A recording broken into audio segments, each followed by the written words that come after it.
Hello, and welcome to this edition of the Airport News Show, a half-hour informational program brought to you by the Jacksonville Airport Authority. I'm Debbie Jones, Community Relations Administrator for the Jacksonville Airport Authority.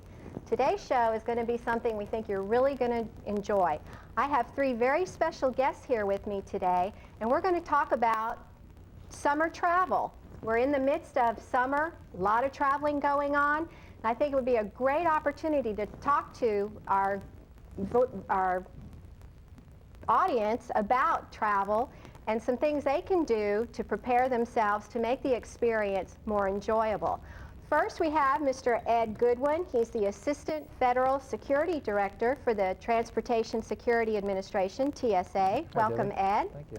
And then we have Siobhan Monroe, who is the Delta Airlines Station Manager. Welcome, Siobhan. Thank you. And finally, last but not least, of course, Judy Wilson, who is our Customer Service Agent for Southwest Airlines. Welcome to all of you, and thanks for having me. Thank you for being here. Thank you. Summer, busy travel season. There may be some people out there who haven't traveled in a long time. Some people who are probably traveling for the first time this summer, and we also may have parents that are sending their children to grandparents' house or summer camp by themselves for the first time. So, Ed, I want to start with you. Security is a big issue with all travel. So can you just sort of give us an idea or remind us again of TSA's function and how it applies to security at airports? TSA's primary function is just as you said, security at the airports. We are the federal presence for airport security, and our primary role is to keep any potential danger out of the national airspace system. So we keep any danger from actually taking off in an airplane, whether that's an explosive device or a terrorist or anybody that would do harm to anything that involves the national airspace system. So it's basically keeping all travelers safe, which is something I don't think anybody would argue with. Correct. Okay, well, walk us through the screening process for somebody, like I mentioned, who may not have been to the airport for a while or is traveling for the first time. As they have their boarding pass in their hand and they're approaching the screening personnel, what is it they're going to experience and encounter? I think the biggest thing, even before you approach the checkpoint, is to understand that it can be, we try not to make it intrusive, but it can be a little intimidating, the process, especially the first time you've done it.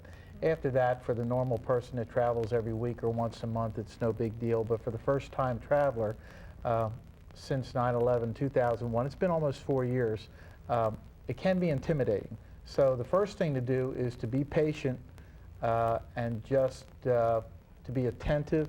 You'll be given plenty of instruction when you approach a checkpoint. And the first thing to do, it'll start with the airlines, but once you have your boarding pass or your ticket, then you'll need that, and you'll need a photo ID issued by some sort of an agency, a state Such or as? Local or federal agency. Like a driver's license, a passport? Passport, things like that. That'll have to have a photo on it. Okay.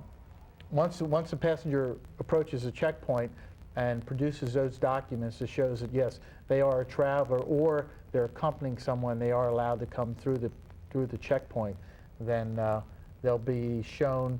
In Jacksonville's case, we have 7 lanes, so they'll be directed to go to a specific security lane to start the procedure as far as checking through the security line.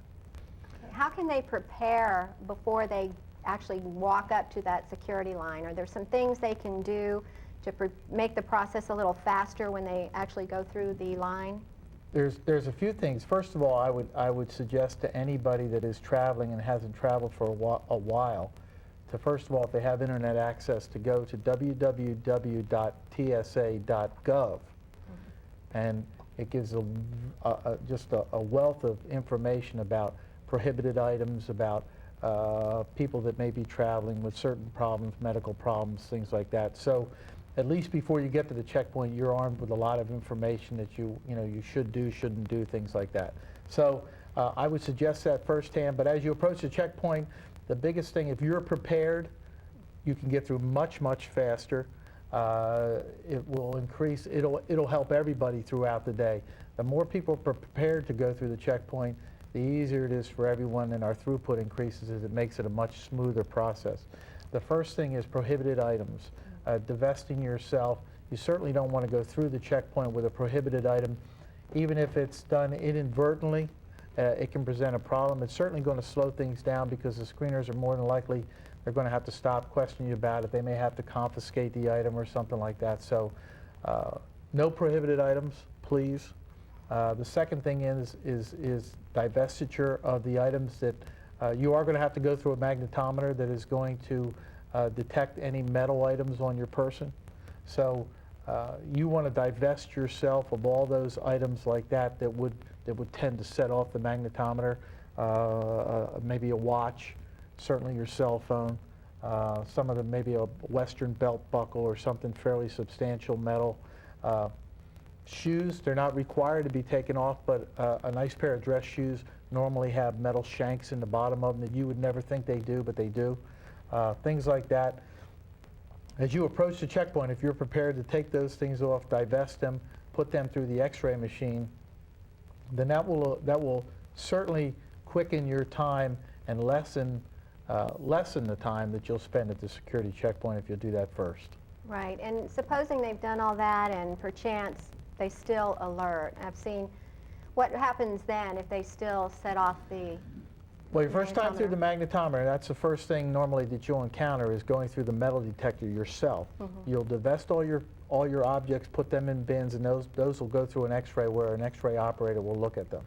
As you go through the magnetometer, if you alarm the magnetometer, what we do at Jacksonville, we do a thing called second pass, which somebody in rushing around may have forgotten, oh, I forgot to take my cell phone off, or oh, I should have taken my belt buckle off, I wasn't sure. We'll let you go back around the magnetometer, take off an item that we suspect may be the one that's setting off the magnetometer, let you take that off, divest that, and then go through again the second pass. Hopefully the second time we will have identified the item and you'll get through okay and no alarm. Nothing else will be, we will take no other action. If by chance you do alarm the magnetometer again on the second pass, then you'll be directed to a wanding station where we will specifically try to understand and to identify the item that is setting off the magnetometer. So that can be a longer process, can take up to 4 minutes sometimes. So that's why it's very important for people to divest normal items that could set off the magnetometer, the metal detector, and get rid of those prior to going through there. It'll save them 4 minutes at least. Oh, 4 minutes. That can be a lot of time. It seems a lot longer than that when you yes, get it does. done. Yeah. And so what you're saying, just to wrap up, be prepared, know what you can and cannot bring through, and then pay, because I know there are monitors up there that remind people to take out those things in their pockets and maybe remove their shoes and put them in the bin. So doing all that will really help speed the process. Yes, and to be patient too, and understand that the screener there, they're just doing their job. They're not the ones writing the rules. Okay, Congress sets the rules. Congress decides which items are prohibited and which items aren't. You know, things like that. The recent lighter ban, things like that. That's Congress directed. So just understand that. Be patient. These people, they're just doing their job. Right. And that's what I'd say. That and for the most part, most people are 99% of the people we see go through there are very patient and understanding, and just understand that it's a process that, unfortunately, because of events, that we have to go through. And we understand that some people are in a hurry and in a rush and things like that. So, you know, from our end, we certainly understand that sometimes people can be a little out of sorts. For some people, it's not a pleasant experience to go through the airport just for one reason or another, just because they may be doing something or going somewhere that they're not really looking forward to. So it can be a very quick experience, especially at Jacksonville. Yeah, I was going to say, I think we have one of the lowest traditionally wait times. Every day, probably one of the lowest wait times for security in the entire country. Certainly in the top 5 for Category 1 airports. Now, go back to some of the prohibited items, things that you absolutely cannot take on the plane with you. I know sometimes people travel with firearms or they're hunters and things like that. From an airline perspective, if somebody wants to travel with a firearm that they obviously can't take on the plane with them in their carry-on, what is the airline's process for handling those types of issues? Well, first of all, Debbie, customers checking in firearms, the first thing they would need to know is what the local, state, and federal laws are for transporting firearms. And when they get to the airport, they would have to check in with a Delta ticket agent at Jacksonville Airport. They cannot check the firearm in with a SkyCap. And the reason for that is the firearm has to be declared, Okay. and it has to be in a locked case, and it has to be unloaded. So they have to sign a declaration letting us know that the firearm is unloaded rather, and in a locked case. Is it pretty much the same with Southwest? And what about ammunition? You've secured the weapon. Can people carry ammunition? They can carry ammunition along with the firearm, but to add on to what Siobhan said, the gun cases have to be hard-sided. And if the gun case is not in a hard-sided, then it has to be in a, you can put a gun in a gun case that's hard-sided and then put it in your suitcase, Okay. which is soft-sided. Right. That's fine. Also, if you don't have a case for your gun, your bag itself has to be hard-sided Oh, and okay. locked. Okay, now I didn't know that. Right. It's interesting, because you see a lot of people with shotguns and they have the soft cases, and that's not going to fly, literally. You have to have the hard case, either for the gun itself or your bag Bag. has to be hard. Exactly. Hard shell. And the bag has to be locked. Okay, and locked. Okay, great. Ed, going back to you, one of the machines there we affectionately call the puffer. And when we take kids on tours, they love to go through the puffer. Can you explain a little bit about what that machine is and what its purpose? The puffer machine, trace portal is what it's referred to as, is the technical name of it, is one of the newer versions, that is the newest version of trace portal detection machine that's out there. There's a few new technological advances that TSA are looking into, and that trace portal is one of them. We were lucky to be, I think there's only 2 of those machines in the United States right now. There's about 11 trace portal machines, but just 2 of that newer generation that have been deployed. So we're very fortunate to have that. What that machine does essentially is it eliminates the need for those that have been unfortunate enough to be selectees and identified for secondary screening. Normally, those people would always be patted down and to not only pat down but wanded and things like that. That trace portal machine eliminates the need for that. What it does is you walk into the machine, you're directed in, there's a TSA security screener there to direct you inside, and essentially what it will do is it puffs air at you. When it puffs air at you, essentially all it's trying to do is blow the dust off you. Not that you're dusty or anything, but it blows the dust off you, and then it sucks the air back in, the dust essentially, and then tests that air that it just took off you. It tests the dust for any traces of explosives. So essentially that's what it does. Without ever touching you, it traces, it sees if you have any trace molecules of any kind of explosives, and I don't know how many kinds there are, but to alarm. So, and the majority, obviously, 99% of the people pass that test, and it comes through and it'll let you out the other side.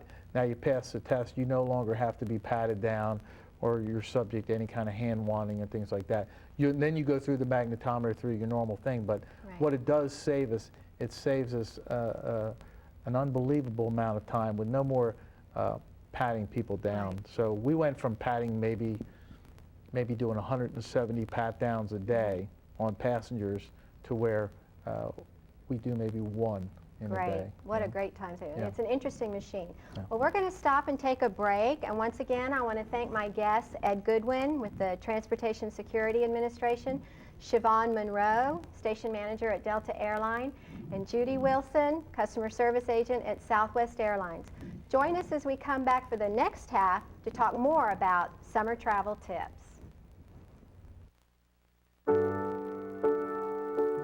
There is a place where a total stranger will give you their blood. A place where someone you never knew will save your child from drowning. where a person who doesn't look like you, talk like you, or dress like you will give you shelter after a flood.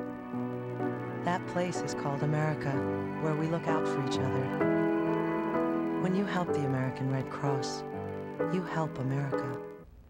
Hello and welcome back to the Airport News Show, a half-hour informational program put together by the Jacksonville Airport Authority. We've been talking today about summer travel tips, and I want to introduce again my three special guests. Mr. Ed Goodwin, the Assistant Federal Security Director for the Transportation Security Administration, or TSA, Ms. Siobhan Monroe, Delta Airlines Station Manager, and Judy Wilson, Customer Service Agent for Southwest Airlines. Welcome once again. Thank you. Thank you.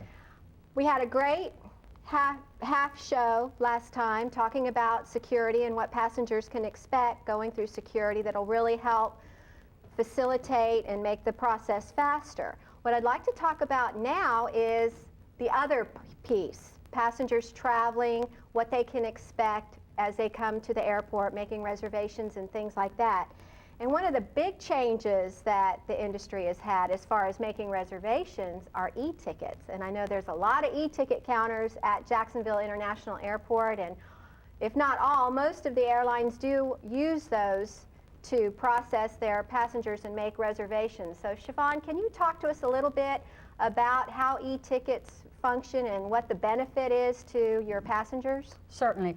Well, the e-ticket function is certainly a very speedy, efficient way for the customers to get checked in. It also gives complete control over the check-in process back to the customer. And through the e-ticket, they avoid waiting in long lines to get checked in through the traditional check-in process. At Jacksonville International Airport, we have 10 kiosks. And our e-ticket passengers just walk up to the kiosk and just with a little barcode, they check themselves in. If they have to check a bag, we have somebody right behind the kiosk who will actually tag the bag. So they get their boarding card right away and leave the ticket counter and go straight through security. So it's very, very simple and easy, efficient way to get checked in.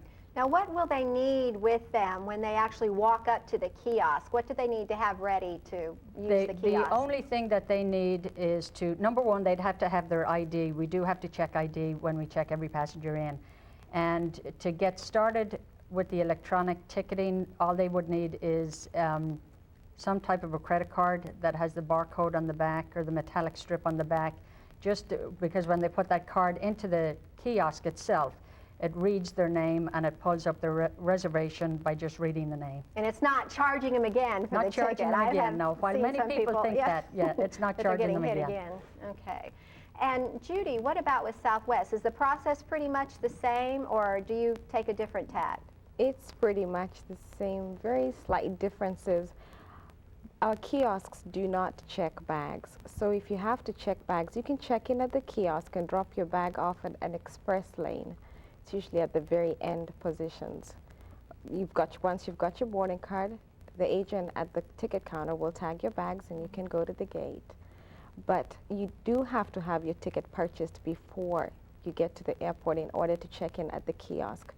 You have to have an online ticket because our kiosks do not e-ticket. Oh, okay. So that's a little difference. And when you say online, and a lot of people are buying their tickets online, it's just a matter of going to Southwest's website to www.southwest.com. Purchase your ticket and have it, and you can also check in online actually. Oh, you can check in online. You can check in online on the day of departure. All flights are available starting midnight. You can check in for any flight all day that day. Bring your boarding card to the airport and drop your bag off at the express lane. If you don't have a ticket and all you have is a reservation, you can purchase your ticket at the ticket counter. I like the kiosks. They are such a wonderful thing because it's so nice to walk past those long lines and just step up to the kiosk and I'm through quickly. And like you said, your tag for your checked bag is being printed practically at the same time as you're checking in. So Right. It's such an easy process. Our customers love the convenience of the e-ticket. It's a great thing. It's something that somebody who hasn't flown in a while may not know about, and it's a Right. wonderful thing. Now, something I mentioned at the beginning, and something I know that with summer upon us happens a lot, unaccompanied minors, children who are going to visit grandparents, going to summer camp, maybe going to see another parent or aunt, uncle, relative, and they're traveling by themselves for the first time. This can be a real scary thing, not only for the children, but I imagine especially for the parents who are sending them off. Let's talk a little bit about how that process works and what parents and guardians can do to make sure that their young people get from point A to point B with no hassle and minimal stress. Siobhan, can you lead us off on Sure. that? Well, certainly already we're midway into the month of June, and we've certainly seen an increase of the unaccompanied minors coming through the airport. It's important for customers to know that when bringing an unaccompanied minor out to the airport, the parent or legal guardian has to check in again with a Delta ticket agent. You can't check in with the SkyCap because there's certain information that we need to get from the parent in order to get the child checked in. We need to know the name, address, and telephone number of the guardian picking up the unaccompanied minor at the destination. In addition to that, at the ticket counter, the customer of the unaccompanied, or the parent of the unaccompanied minor would need to pick up a gate pass to be able to take the child through security and out to the gate. The other thing that is important to know that the parent or guardian of the unaccompanied minor needs to wait at the gate until the aircraft has left the gate and departed before leaving the airport. In addition to that, with parents meeting the arrival of an unaccompanied minor, they should probably get to the airport at least 30 minutes before the arrival of the flight to go to the ticket counter and pick up a gate pass so that they can get through security and pick up the unaccompanied minor at the gate. Okay, and Judy, is Southwest, they're pretty compatible with that? What other processes or tips would you suggest for parents either dropping off their children or picking them up? First, they should arrive early, and you should always have your identification with you. Yours and the child's, or what Just kind of the identification? The person that's meeting the child. Okay. You always want to have your identification, and it has to match the information that was provided by the drop-off party in the other city. Okay. Because we cannot release the child unless that information matches. Okay. What is the minimum age that a child can travel unaccompanied? 5 to 11. 5 to 11. Okay. Is Right. that for all flights, or are there restrictions on unaccompanied minors flying, connecting flights and things No, like that? Southwest restricts it to non-stop or direct flights. Direct flights being the ones that make a brief stop somewhere and go on. Okay. But there's no deplaning involved. Okay. What They- about with Delta? I'm sorry. Yeah. Go ahead. No, we do not board unaccompanied minors on flights where they have to connect at Okay. all. What about with Delta? We do allow our unaccompanied minors to connect. The other thing, what we don't allow is an unaccompanied minor to connect on the last flight of the evening, unless the last flight happened to be the only flight of the evening. Right. Now, Ed, they mentioned that one person can take the minor back through to wait at the gate. Does that person, even though they're not flying, do they still have to go through the same security screening process as everybody else? Yes, they do. In order to get into what we refer to as a sterile area, they do have to go through security checkpoint. Right, so they need to be as aware as anybody that's traveling Yes. of what's allowed and what's not allowed. Absolutely. Okay, great. Something else that we want to touch on briefly in the time remaining, special needs passengers. I know a lot of passengers may have wheelchairs or other type of special needs. Is there any special provision or special way that they're handled in the ticketing and boarding process? Well, we do ask our special needs passengers to get there as early as possible to check in for the flight. We do have people there ready and available to assist them with whatever their needs are. Okay, and same thing with It's Southwest? the same thing with Southwest, and any request will be honored. We help them as much as possible. Okay, and in the security screening of special needs with wheelchairs and stuff, I'm sure there's a whole process for dealing with that situation? There is, and again, for the traveling passenger that may have concerns about that, whether they have a prosthetic device, whether they have a pacemaker, or things like that, which is often a concern. The best way to do that is go to www.tsa.gov, and there's a wealth of information about all of those processes, what they can expect, and things like that. So, and for those people that maybe have a prosthetic device or something like that, just understand that they can always ask for a private screening to where, you know, they don't have to be out kind of in the semi-public view, that they can get private screening. But again, the TSA website has a wealth of information on there that can really ease the fears of people. Great. And one more thing, because I've seen these in the airport a lot, animals, traveling with animals, service or otherwise. Judy, talk to me a little bit about people who bring service or therapy animals. What is the procedure for getting them on the flight? There's not much of a restriction. We do require that they check in at least 2 hours to 1.5 hours before departure, because we have to board them ahead of the crowd. We have to situate them somewhere where the animal and the passenger can be comfortable. Now, we do have passengers that have hidden disabilities.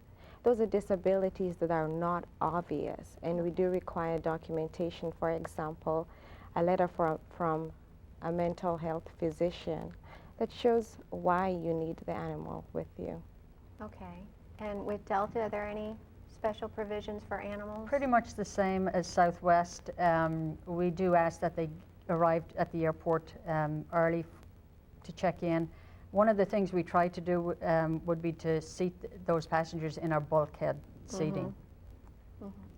And once again, bringing Fido through security, and how do the screeners deal with four-legged passengers? Well, it presents a little bit of a problem depending on what type of animal it is, but it's really not a problem. We're trained. We use a machine called an electronic or explosive trace detection machine, and we just make sure that you know that there is no trace of explosives in the cage or on the animal or something like that. But we don't warn the animal. We don't make the animal take its shoes off or nothing like that. All right, well, thank you so very much. And I want to mention again, you've mentioned the TSA website for great information on prohibited items and other information. www.delta.com for all information we've been talking about, specifically with unaccompanied minors and other issues, and www.southwest.com for ticketing and unaccompanied minors Boarding and anything you need, boarding passes, everything you need to know about summer travel. I want to, yes. One last thing for summer travel, because of thunderstorms, things like that, check the status of your flight before coming to the airport. Great, good tip. Well, once again, Ed Goodwin, the Transportation Security Administration, Siobhan Monroe, Station Manager, Delta Airlines, and Judy Wilson, Southwest Airlines Customer Service Agent. Thank you so much for your very helpful advice. And thank you for joining us for this edition of Airport News Show.